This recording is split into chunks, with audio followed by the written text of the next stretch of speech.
Hello guys, good morning. এটা হচ্ছে আমাদের বাড়ির একটা লাল গোলাপ, আর এই গোলাপটা কিন্তু বেশ বড় হয়েছিল। এছাড়াও আর একটা হয়েছে সাদা গোলাপ, একটা নয় দুটো আরো সাদা গোলাপ হয়েছে। তো চলো সেগুলো আগে তোমাদেরকে দেখিয়ে দিই। ঠিক সাদা না, এটা ছিল লাইট পিঙ্ক কালারের, ক্যামেরায় সাদা সাদা মনে হচ্ছে। এরপর দেখো জলখাবারে খেয়ে নিলাম গরম গরম রুটি আর তরকারি, আর বর যেহেতু বললো রুটি খাবো না তাই ওকে মুড়ি তরকারি দিয়ে দিয়েছি। এরপর চান টান করে রেডি হয়ে নিয়েছি, কারণ আজকে আছে একটা নিমন্ত্রণ।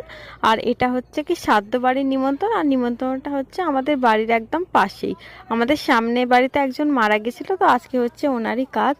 তারপর খেয়ে দিয়ে চলে এলাম, আর আমি হচ্ছে এখন আছি বাড়ির ছাদে। আর প্যান্ডেলটা দেখো ঠিক আমাদের বাড়ির পাশেই হয়েছে, ছাদ থেকে দেখা যাচ্ছে।